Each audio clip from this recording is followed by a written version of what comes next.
We are the Outlaws and Scholars podcast.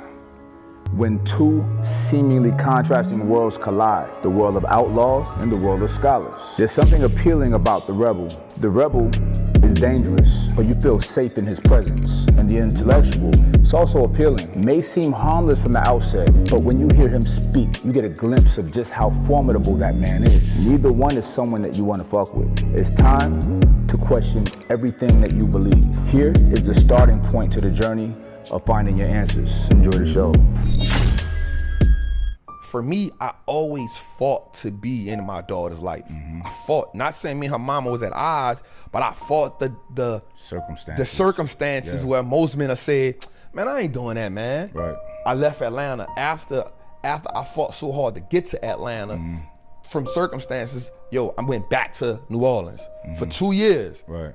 To just be there, build with my daughter. And then even then, I was flying, but even before then, I flew her mama to Atlanta once a month for a week. And was like, here's the money from doing that. We're so similar. You know what I'm saying? Bro, I moved my daughter and her mother into my house. Yeah. And we're not together. Yeah, we talked that. We're not together.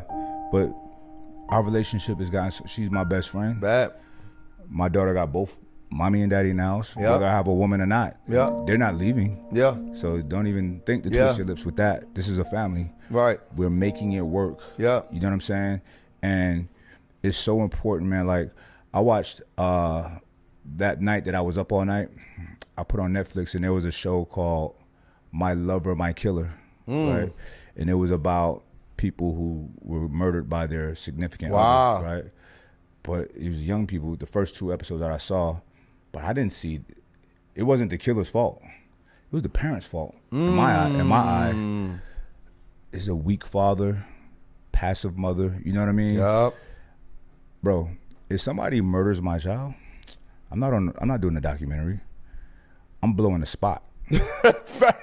Everybody's gonna die and I'll go last. Yeah. But I'm killing everybody first. Yeah. I'm killing the killer and everybody he loves. Yeah. You know what I'm saying? Just like the R. Kelly documentary, bro. It's stupid. First of all, what people gotta understand is a documentary is a movie.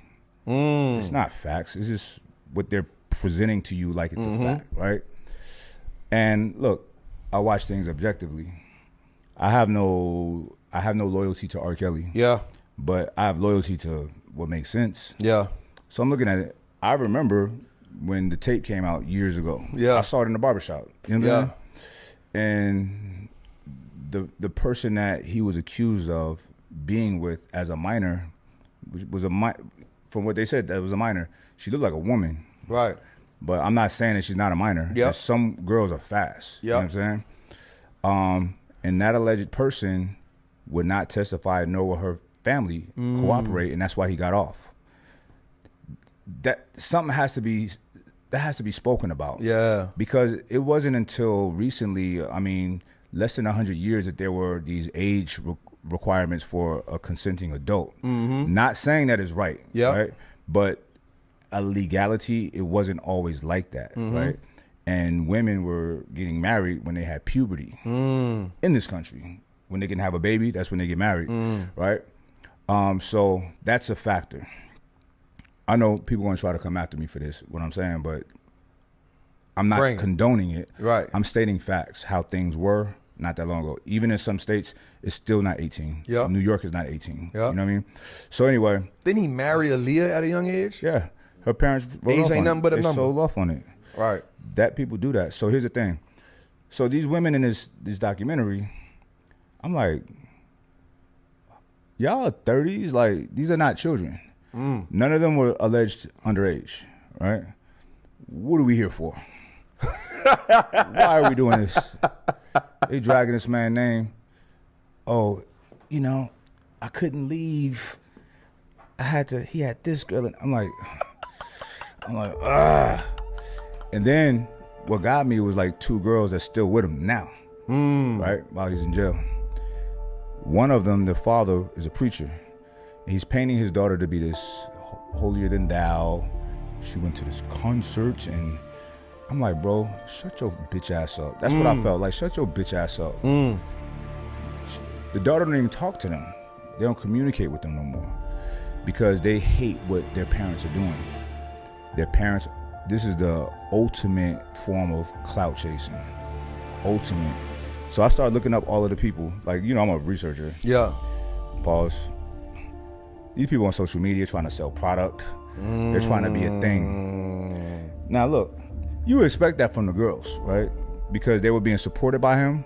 And then what it sounded like was all of these are disgruntled ex-girlfriends, and the money dried up. You know what I'm saying? A lot of them, you can tell, get the vibe from their parents was pushing them towards him. Yeah. Because a lot of them was singers. Money. The man went broke, messing with y'all, right? And he ain't smart, so this is inevitable to happen. So, wow. But I had a real problem with the fathers, bro. And then on the second one, it's like a coalition of punk-ass daddies. I'm like, y'all are not embarrassed to be sitting here? Yeah.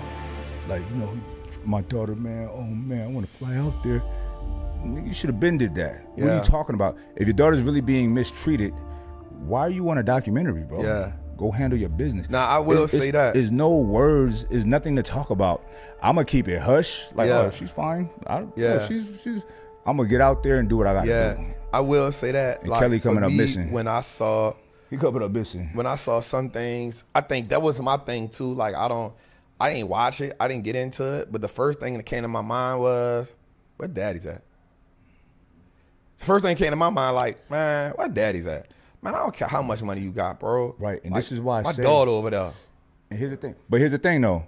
If your daughter's 22, so what? Yeah. Because here's another thing. This is reality. We can do our best to raise our children. They're going to do what they're going to do what they do. If I've tried and I've exhausted every rational type of resources and you just want to go be a thought, that's unfortunate, but go. What am I do? Like, no, I'm gonna hold you hostage. It's gonna make your desire to do this shit even greater. If my discernment is correct and he's a bad person, I'm coming. You're gonna realize it. Yeah. Like, if he's not raping you, of course, you just being mistreated, whatever I think that is, you're gonna realize it, hopefully, right? So, but that wasn't the case. It was like, I'm not saying how he treated, I don't know how he treated them, but they was in love. They all have these precious memories. They all smile. Oh yeah, when I'm like, y'all phony, bro. Yeah. They always trying to, like, the money got cut off. But I didn't care about none of that. What I cared about was, like, first of all, y'all dragging this black man through the ringer. Who's funding this, right? And then I gotta say, is a very unattractive woman who's the ringleader of this. She took it upon herself. And I have to say that she was unattractive because I think it's something to that. I think it's something to it. You know what I mean? Where's she getting the money to finance these movies? Why is it so important to her, right? And because she clearly wasn't one of the girls that, you know what I mean? And we about to distract this whole part, but I'm just saying, though, this for Patreon, baby. But listen, it's just bizarre. And I'm like, just like, look, the Weinstein. Oh, yeah. That was bizarre too, bro. Because I'm looking at it, level 1, level 2, level 3. I'm like, something ain't right here. Because none of these girls are underage. And then there was, I think it was 1 or 2. There was 17, right? They paid her. She massaged him. Happy ending. Left. She kept coming back. Like, what is this? There's 2 sisters. One was over age, one was 17. He sends her to Paris to go to school. This is not red flagging these parents. You feel me? So it's like, why is this on TV? Why are they putting this in our faces? They're not righteous. They're not righteous. They're trying to make this man look bad. So I can't help myself but to reserve judgment on people that they present to us as monsters. What's the backstory behind it? I gotta reserve judgment. I'm not saying that I'm not exonerating these people. But you always want to, what's the purpose? If you mistreat a woman, you should die. And you should suffer. Right? But these cases they're putting in front of us, why? I'm not touching that. I think that's one of the things I do is I always be mindful of stuff that come, like, honestly, I only watch CNBC. From CNBC, I'm watching Bloomberg, something like that.